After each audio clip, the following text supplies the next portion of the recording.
본문 32절을 볼까요? 내가 무슨 말을 더하리요? 기드온, 바락, 삼손, 입다, 다윗 및 사무엘과 선지자들의 일을 말하려면 내게 시간이 부족하리로다. 히브리서 기자는 믿음의 사람들을 나열하면서 성경의 앞부분에 있는 이들을 통해서 믿음이 어떤 것인지, 그들이 어떤 믿음으로 하나님께 나갔는지, 하나님을 어떻게 감동시켰는지 등에 대해서 설명을 쭉 했었죠. 지금까지 예로 들었던 사람들은 다 성경의 앞부분에 있는 사람들일 뿐입니다. 그렇게 설명하다 보니까 앞부분만 설명했는데도 굉장히 긴데,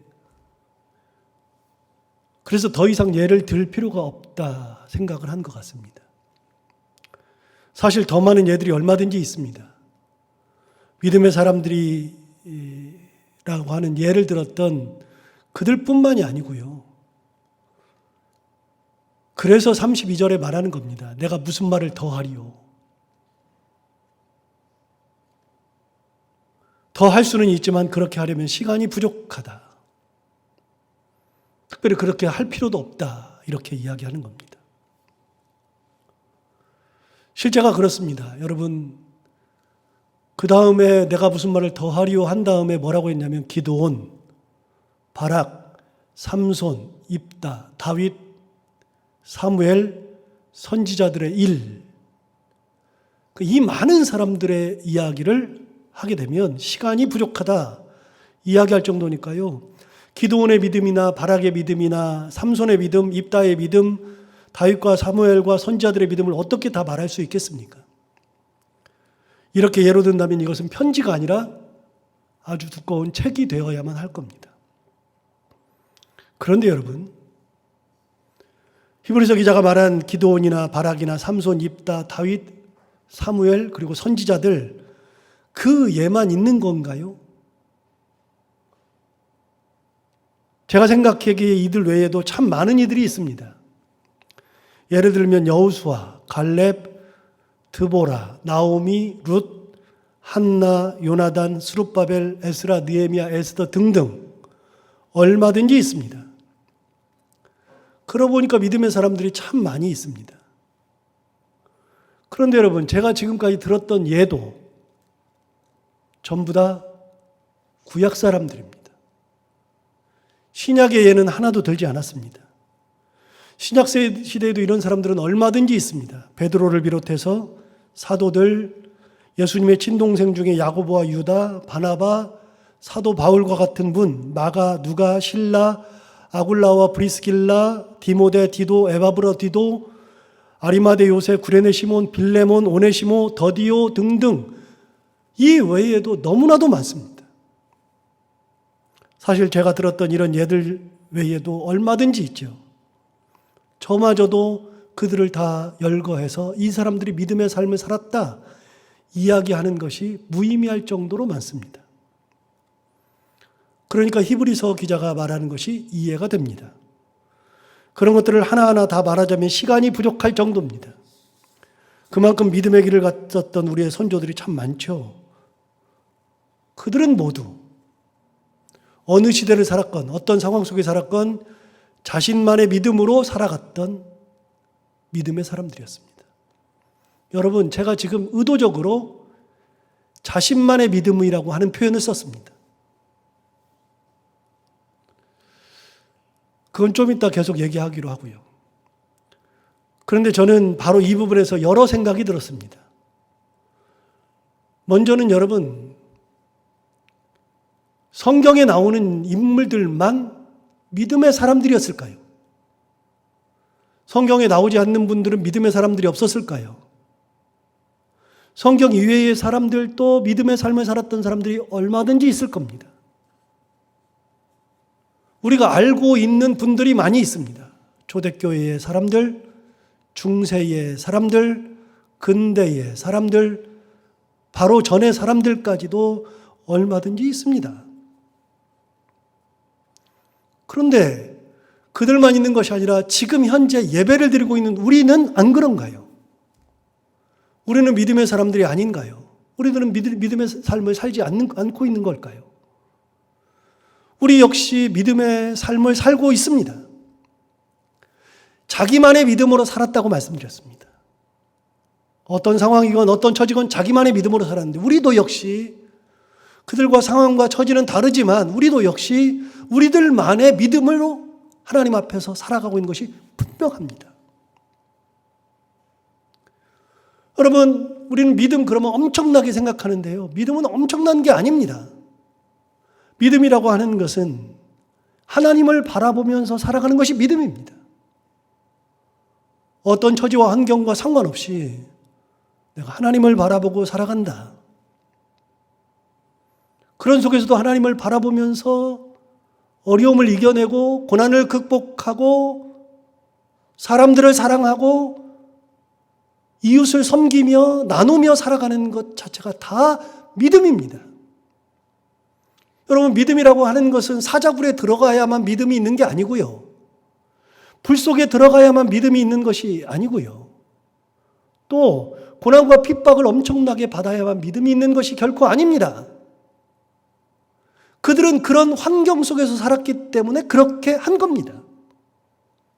우리는 상황과 처지가 다르기 때문에 다른 환경, 다른 처지에서 살기 때문에 우리가 살아가고 있는 이 땅에서, 이 기준에서 믿음의 삶을 사는 거죠.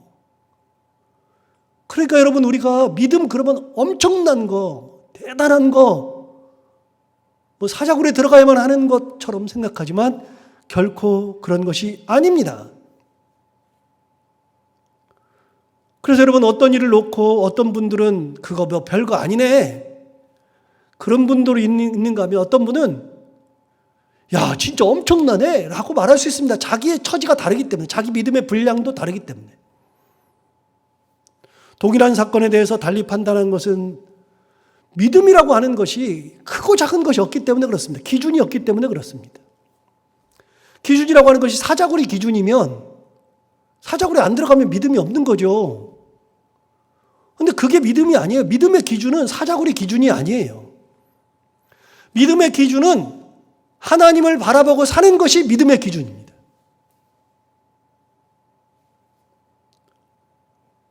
하나님을 바라보면서 내게 주어진 환경을, 처지를 은혜 가운데, 하나님의 말씀 가운데 살아가는 것이 믿음이라는 거죠.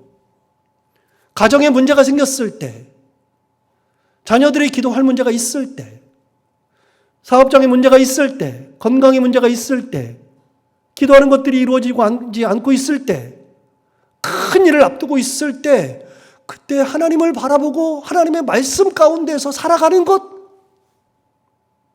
그게 믿음이에요. 믿음은 진짜 엄청난 거 아닙니다. 대단한 거 아닙니다.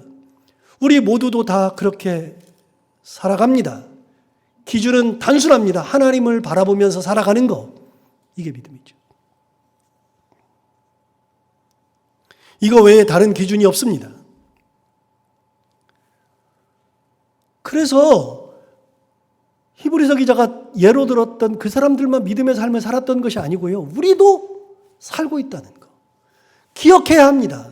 우리 모두 다, 여러분 모두 다, 저를 비롯해서 모두가 다 믿음의 삶을 살고 있습니다. 여러분, 믿음이 있으니까 하나님을 바라보고 이 자리에 나온 거 아닙니까? 믿음으로 기도하면서 사는 거 아닙니까? 기억해야 합니다. 아, 나도 믿음의 삶을 살고 있구나. 그렇게 살아가면 되는 거구나. 하나님을 바라보면서 살면 되는 거구나. 여러분, 앞에 열거했던 그 많은 사람들이 살아가면서 전부 다 어떻게 살았냐? 하나님을 보고 살았는 겁니다. 하나님이 기준이었습니다. 그걸 믿음이라고 이야기하는 겁니다. 그래서 성경에 나오는 인물들만, 아니면 전기에 나오는 위대하다고 생각하는 사람들만 믿음의 사람들이 아니고 우리 모두는 다 각자 위치와 환경에서 믿음의 삶을 살고 있습니다. 여러분도 똑같습니다. 여러분, 나이가 없어가지고, 나이가 적어가지고 믿음이 있다 없다 뭐 말하기 어렵습니다. 나이 어린 아이들도 하나님을 바라보고 사는 믿음의 사람들이 얼마든지 있습니다. 얼마든지. 여기서 저는 두 번째 의문도 들었습니다. 두 번째 의문이 무엇인가?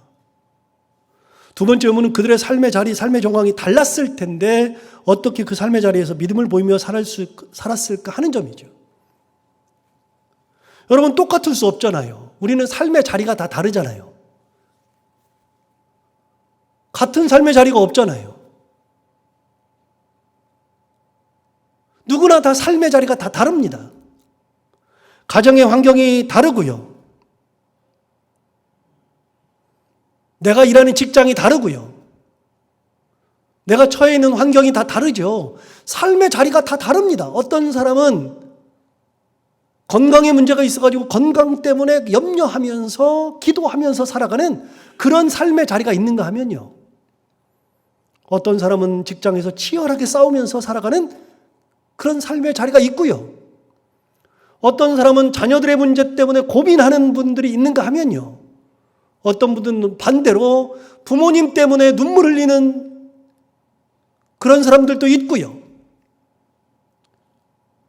나는 괜찮은데 내 아들이, 내 자녀가 문제가 생겼을 때 그걸로 힘들어하는 삶의 자리가 다 다릅니다, 여러분. 우리 중에 삶의 자리가 같은 사람은 한 명도 없습니다. 심지어는 부부도요. 삶의 자리가 같은 데도 있고 다른 곳도 많습니다. 어떤 분은 시부모를 모셔야 되는 분이 있는가 하면 어떤 분은 고아랑 만나서 결혼하는 분도 있어요. 어떤 분은 자녀를 키울 때 내버려 뒀는데 혼자 잘 크는 아이가 있는가 하면요. 어떤 분은 자녀를 열심히 키웠는데 그 자녀가 잘못되는 자녀들도 있어요. 여러분, 그거는 사람마다 다 다른 거죠. 저는 이 교회 부임하면서부터는 이 교회 담임 목사로서의 삶을 살아갑니다. 제 지금의 자리는 신창교회죠. 그러니까 저는 이 자리에서 어떻게 살아가는 거냐? 이 자리에서 하나님을 바라보고 사는 거예요. 다른 교회에 마음을 두고 다른 교회에서 사역을 하면서 살아가는 존재가 아니고요. 저는 신창교회에서 뿌리를 내리고 이곳에서 삶의 자리가 이곳이니까 여기서 하나님을 바라보고 살아가고 성도들에게 말씀을 전하는 그런 믿음 생활을 하고 있는 거 아닙니까?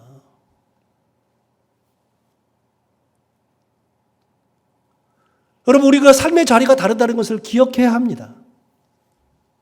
모두 다 삶의 자리가 다릅니다. 고민인 사람이 있는가 하면 고민이 아닌 경우도 있고요. 너무나도 다른 거 아닙니까? 그런데 그런 삶의 자리가 중요한 것이 아니고요. 그런 삶의 자리가 어떤 자리든 하나님을 바라보고 사는 것이 믿음이라는 겁니다. 아벨은 자기의 삶의 자리에서 최선을 다했습니다. 그래서 아벨은 자기가 할 수 있는 한 최선을 다해서 하나님을 바라보고 제사를 드렸습니다. 노아는 방주를 지어야 하는 삶의 자리가 있었습니다. 세상이 타락했을 때 방주를 지어서 그 방주를 통해서 하나님의 뜻을 이루어야 하는 삶의 자리가 있었습니다. 그래서 방주는요, 지금까지의 인류 역사상 딱 한 번 일어났는데 그건 노아 시대에 일어난 겁니다. 누가 지금 방주를 짓습니까? 자리가 다른데요. 나는 왜 방주를 못 짓나? 라고 할 필요가 전혀 없습니다. 아브라함은 아들을, 100세에 낳은 아들을 하나님께 드려야만 하는 그런 시험이 그에게 있었습니다. 그를 통하여서 민족을 이루어야 되기 때문에 하나님께서 그를 시험해서 민족을 세우는 초석으로 만들려고 했기 때문에 아브라함을 쓰신 겁니다. 아브라함의 삶의 자리는요, 노아의 자리가 아니에요. 아브라함은 아브라함의 독특한 자리가 있어요. 노아는 노아의 자리가 있고 아벨은 아벨의 자리가 있는 거 아닙니까? 이삭도 자기 자리가 있고 야곱도 자기 자리가 있고 요셉도 자기의 자리가 다 있습니다. 여러분, 자기 자리가 다 있는데 그들 모두 지금까지 보면 그들 모두 다 우리가 그 많은 예를 들으면서 한 10여 주 동안 믿음의 사람들을 이야기하면서 그 사람들을 얘기했을 때 그 사람들은요, 자기 자리에서 최선을 다해서 하나님을 바라보고 살았던 사람들이에요. 우리는요, 우리도 그런 거 아닙니까? 그래서 여러분 사도 바울이 이야기합니다. 무슨 얘기를 하느냐? 어떤 사람은 이런 일도 하고 어떤 사람은 저런 일도 하고 자리가 다 다른 겁니다. 여러분 33절부터 한번 볼까요? 33절부터는 그냥 읽어보겠습니다. 삶의 자리가 다 다르니까요. 33절부터. 그들은 믿음으로 나라들을 이기기도 하며 의를 행하기도 하며 약속을 받기도 하며 사자들의 입을 막기도 하며 불의 세력을 멀하기도 하며 칼날을 피하기도 하며 연약한 자에게서 강하게 되기도 하며 전쟁에 용감하게 되어 이방 사람들의 진을 물리치기도 하며 여자들은 자기의 죽은 자들을 부활로 받아들이기도 하며 또 어떤 이들은 좋은 부활을 얻고자 하여 심한 고문을 받되 구차히 풀려나기를 원하지 아니하였으며 또 어떤 이들은 조롱과 채찍질 뿐 아니라 결박과 옥에 갇히는 시련도 받았으며 돌로 치는 것과 톱으로 켜는 것과 시험과 칼로 죽임을 당하고 양과 염소의 가죽을 입고 유리하여 궁핍과 환난과 학대를 받았으니 그들이 광야와 산과 동굴과 토굴에 유리하였느니라. 여러분 얼마나 많은 사람들의 삶입니까? 사람마다 자기가 믿음으로 이겨내야 하는 일들이 다 다릅니다.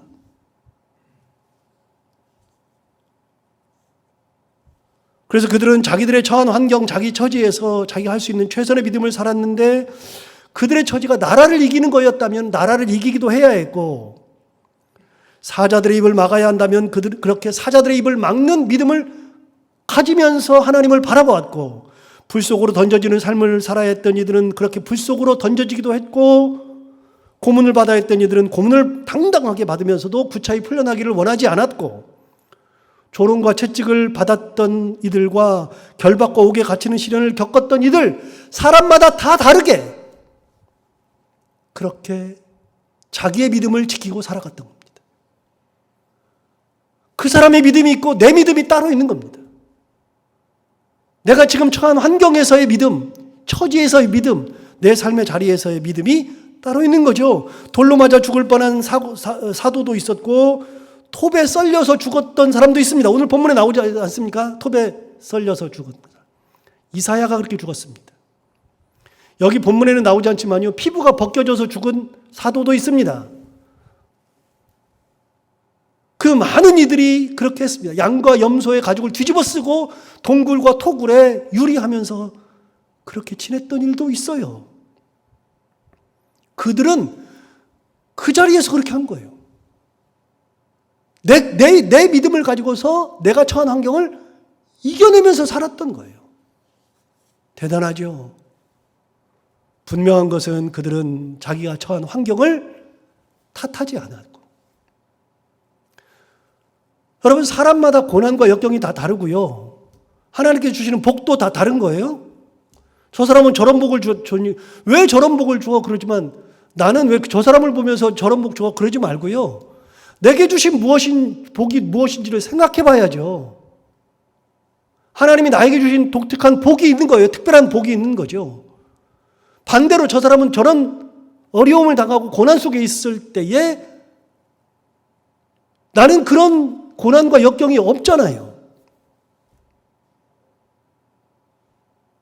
그런 환경 속에서도 끝까지 하나님을 바라보며 살아가는 거, 그게 믿음이라는 거죠.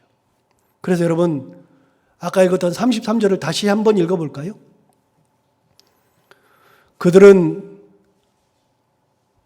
믿음으로 나라들을 이기기도 하며 의를 행하기도 하며 약속을 받기도 하며 사자들의 입을 막기도 했다. 그런데 여러분 여기에 나오는 중요한 단어가 믿음으로라는 단어거든요.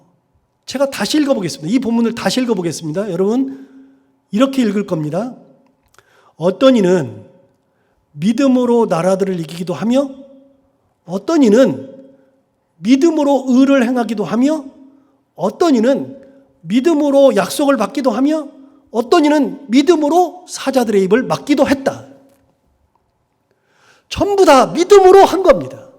그 모든 것을. 히브리서 기자는 이 모든 것들이 믿음으로 된 거라고 이야기하죠. 믿음으로 됐다는 것은 자기 방법을 쓰지 않았다는 겁니다. 내 방법을 쓰지 않았다. 내가 뭔가를 해서 벗어나지 않았다. 그 말이죠. 여러분, 이게 히브리서 기자가 우리에게 들어준 믿음의 사람들에 대한 이야기입니다. 그 히브리서 기자가 이걸 쓰고 있을 때 이 편지를 받아보는 사람들은요, 아, 저 사람들은 저렇게 살았지. 그러면 무슨 결단해요? 아, 나도 믿음으로 살아야지. 지금 설교를 듣고 같이 말씀을 나누는 우리는요, 성경 인물들이 그렇게 했으니 우리도 어떻게 살라고요? 우리도 삶의 자리와 처지는 환경은 다 다르지만 믿음으로 살아야 되겠다. 그 결단하는 거죠. 여러분의 삶의 자리는 어디입니까? 한번 생각해 보십시오. 나는 지금 어떤 처지와 환경, 어떤 정황 가운데 살고 있는가? 그리고 나는 어떤 믿음으로 살고 있는가? 제가 영국에서 유학할 때 만났던 목사님 한 분이 계십니다. 그분은 수재였는데 서울대학교에서 영어를 전공하고 서울대학교 대학원에서 영어로 석사학위까지 하고 장로의 신학대학에서 공부를 한 다음에 목사가 되고 장로의 신학대학원에서 대학원에서 조직신학으로 석사를 또 하고 그리고 미국에 있는 프린스턴 신학교를 가서 거기에서 조직신학으로 또 석사를 했어요. 그래서 석사가 3개예요. 그런데 서울대학교 석사, 장로의 신학대학교 석사, 프린스턴 신학대학교 석사. 우리 기독교계에서는요, 미국의 프린스턴 신학교가 거의 최고로 좋은 학교입니다. 거기를 들어가는 것도 어렵고 졸업하는 것도 어렵고. 조직신학으로 3개나 석사를 했고요. 그리고 마지막으로 영국의 그 스코틀랜드 위쪽에 있는 에딘버러에서 조직신학으로 박사를 하신 분입니다. 머리가 정말 뛰어난 분입니다. 영국에서 있을 때 이제 몇 번 교제를 했었는데, 정말 만나면 만날수록 똑똑하더라고요. 세상에는 그런 분들이 많아요. 머리 좋은 사람들 진짜 많고요. 공부 잘하는 사람들 정말 많습니다. 그래서 이제 영국에 있으면서 교제를 좀 했는데 깊이 사귀지는 못하고 그냥 조금 교제를 하는 정도였습니다. 그런데 그 인연이 한국에서도 이어졌는데요. 한국에 와가지고 이제 저는 영락교에 있었고 그분은 세문안교에 있었고 이제 가까운 데 있었고 노예가 같으니까 같은 노예를 하면서 이렇게 만나게 되었습니다. 만나서 이제 제가 그 목사님한테 인사를 했어요. 목사님 안녕하세요. 그랬더니 그 목사님 저를 알아봐요. 안녕하세요. 그러는데 저는 그분의 이름을 알거든요. 신 목사님인데 신 누구 이렇게 해서 이름을 딱 얘기했더니 인사를 해요. 근데 저한테는 그냥 인사만 하고 말더라고요. 좀 반갑기는 하지만. 그래서 제가 이렇게 저 양반이 내 이름을 기억을 못하는구나. 그래서 내가 얄궂게 목사님 내 이름이 뭐죠? 그랬더니 머리를 긁더니 모르겠다는 거예요. 머리 좋으신 양반이 왜 이름을 기억 못하냐고. 나는 머리도 목사님보다 못하는데 내가 이름을 기억하는데. 다음부터는 기억하겠다 그러는데 다음에 만나가지고 또 물어봤더니 또 몰라요. 4번 만났는데 4번을 기억 못해요. 그런데 이제 하추교 목사님이 옛날에 우리 교회에 오셔서 설교하셨던 4년 전인가 오셔서 설교하셔서 지금 숭실대학교 교수하시는 하 목사님이 그 신 목사님하고 신학교 동기예요. 저는 이제 그분들보다도 이제 4년인가 늦고. 근데 이제 두 분이 동기니까 친하죠. 거기다가 하추교 목사님이 또 에딘버러에서 박사학위를 하면서 같이 에딘버러에 있어가지고 진짜 막역한 사이가 두 분이 됐어요. 그러니까 하 목사님은 또 저랑도 친하고 중간에서 하 목사님만 양쪽하고 친하고 있는 거예요. 하 목사님이 이제 저한테는 신 목사님 얘기를 하고 신 목사님 만나서는 제 얘기를 하고 뭐 서로 좋다고 만나자고 뭐 그렇게도 하고 뭐 그렇게 했었는데 그래가지고 하 목사님 계실 때 제가 물어봤거든요. 목사님 내 이름 알아요? 그랬더니 모르더라고요.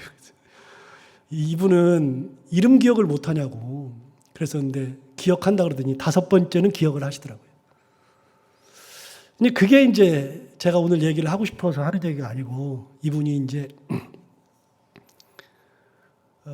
거기에서 이제 인연이 끝난 게 아니라 저랑 인연은 아주 특별한 인연이 하나 있는데 제가 우리 교회 오기 전에 이제 여러 교회 가서 이제 설교를 해야 되지 않겠습니까? 이제 가가지고 그래서 이제 한 교회는 알다시피 제가 완전히 확정이 됐다가 담임 목사를 가기로 확정이 됐다가 이제 그게 뒤집어져 가지고서 취소가 되는 그런 경우가 있었죠. 그 교회에 설교로 갔을 때 저랑 끝까지 같이 올라간 분이 그분입니다. 그러니까 이게 무슨 얄궂은 인연도 아니고. 그런데 그 교회는 미리 그분으로 정해놓고 시작한 겁니다. 담임 목사를. 다 정해놓고 시작을 했고, 이제 명목상 이제 이력서를 받아가지고서 추려가지고 설교를 했는데, 저는 그냥 들러리로 갔다가 설교를 했는데 둘이 같이 올라간 겁니다. 설교 끝나고 나서 이쪽은 원래 정해졌고 저는 뭐 예정도 없었는데, 그러다가 이렇게 서로 누구를 하느냐 싸우다가 이분이 돼야 되는데 3개월 동안 교회가 막 분란이 있어가지고 서로 이분 해야 된다, 저 해야 된다 그러다가 3개월 지나서 저로 이렇게 딱 결정했거든요. 그분 보면은 항상 미안했어요. 근데 이제 제가 뒤집어지고 난 다음에는 미안할 것이 없어졌잖아요. 왜냐면 그분 보면은 마음이 굉장히 짠해요. 그런데 엊그저께 이제 저는 이제 이 교회에 부임을 했고, 그분은 영등포에 있는 교회에 저보다 약간 늦게, 저보다 6살이나 많은데 좀 늦게 이제 담임 목사를 영등포로 갔어요. 그분은 머리가 좋은데 언변이 조금 그래서 설교가 현학적인데 잘 알아듣기 어려운 그런 설교를 해요. 그러니까 잘 안 됐었어요. 그런데 영등포에 있는 교회에 담임 목사로 가셨어요. 그래서 이제 뭐 굉장히 뭐 괜찮은 교회를 가서 제가 마음으로 위로도 받고 잘 됐다 그러고 있었는데, 엊그저께 하추현 목사님한테 전화가 와서 뭐 하느냐고 그래서 헬스장에서 운동하고 지금 집에 들어가는 길이라 그랬더니 본인도 운동을 해야 되겠다 그렇게 얘기를 해요. 목사님 그러세요. 목사님 그 살 다 뭐 할 거예요? 다 빼야지. 그래서 이제 운동하라고 그러고, 그러게 했더니 그분이 갑자기 뭐라 그러냐면 운동 얘기를 하다가, 유 목사 근데 있잖아 2주 전에 신 목사님이 노회를 끝내고 저녁 10시가 돼가지고 노회 회의를 왜 그렇게 늦게까지 하는지 모르겠지만 백화점 주차장에다 대놔가지고 노회에서 이제 백화점으로 가서 주차장 내려가려고 엘리베이터를 눌렀다가 뒤로 3발짝 갔다가 그 자리에서 쓰러져 버린 겁니다. 그렇게 약 10분 정도가 지나가고 누군가가 발견해가지고 119에 신고했는데, 응급 차량이 와가지고서 싣고 병원에 갔는데 놀랍게도 그 병원에서 응급 환자 침대가 없어가지고 그냥 차량에 1시간 정도 방치되어 있다가 치료할 수 있는 골든타임을 놓쳐버린 겁니다. 왜 돌아가셨는지는 모르겠어요. 분명 둘 중에 하나입니다. 그렇게 쓰러지는 것은 뇌출혈이 왔거나 심장에 문제가 있었거나 둘 중에 하나겠죠. 그렇게 1시간 동안 대기하다가 베드가 나가지고서 옮겼는데 이미 뇌사가 온 겁니다. 그래가지고 그 교회의 홈페이지에 떠있다 그래서 가서 봤더니 그분이 약 10일 동안 정도를 투병하는데 성도들이 금식하면서 목사님 살려달라고 성도들이 다 같이 시간 짜가지고서 오고 같이 모여서 기도하고 그렇게 10여일 동안을 기도했는데 10여일 만에 그냥 돌아가시고 말았습니다. 지난 화요일에 장사를 지냈다는 거예요. 그 말을 듣는데 마음이 너무 안 좋은 거예요. 정말 막 울고 싶더라고요. 61살인데 여러분 61살이면 청춘 아닙니까 요즘에? 61살인데 골든타임을 놓쳐가지고 그냥 돌아가신 거예요. 그분이 건강관리를 안 하시다가 그냥 가버리신 거예요. 스라에 일남 1녀가 있는데 그중에 아들은 장신대에서 신대원에서 3학년입니다. 지금 이번에 졸업하면 전임 전도사를 나갈 겁니다. 그런데 그 아들 남겨놓고 딸 남겨놓고 아내 남겨놓고 사랑하는 성도들 다 남겨놓고 그냥 하나님의 부르심을 받고 가버렸습니다. 제가 설교를 준비하고 있는데 그 전화를 받고서 마음이 너무 아픈데 하나님께서 이 말씀을 하라고 하시나 보다, 이런 생각이 들었습니다. 그래서 제가 그 교회 홈페이지에 들어가서 봤더니 이미 화요일 날은 장사했는데 홈페이지 맨 앞에 그걸 좀 내리지. 이관 예배, 장례 예배, 장지 뭐 이런 게 앞에 딱 떠 있어요. 그거 좀 안 띄우면 안 되나. 그런데 그 맨 앞에 그분이 쓰셨던 시가 하나 있어요. 본인이 쓰셨던, 유작이 된 거죠. 그 시가 하나 걸려 있길래 제가 그 시를 적어 왔습니다. 그분의 마지막 유작입니다. 제목은 나의 주님. 손바닥에 내 이름 새기시며 나를 생각하시는 주님. 밤하늘 별들 속에 내 눈망울 새겨 나를 바라보시는 주님. 들꽃 속에 내 미소 담아 산들바람으로 어루만지시는 주님. 바닷가 해변에 나의 발자국 찍어 나의 길을 살피시는 주님. 무지개에 나의 기도 담아 내 마음의 소원에 응답하시는 주님. 잊을 수 없네. 말로 다할 수 없는 주님 사랑을, 그 황홀한 사랑을 잊지 못하네. 이게 그분의 마지막 유작입니다. 나의 주님이라는 시.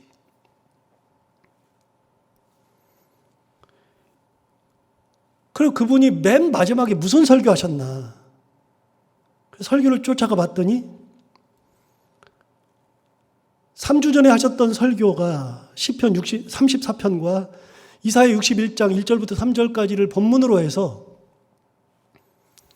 마음이 상한 자를 고치시는 주님. 그래서 앞부분을 들어봤어요. 앞부분을 들어봤더니 우리가 세상 살면서 마음이 상할 일이 너무 많다는 거죠.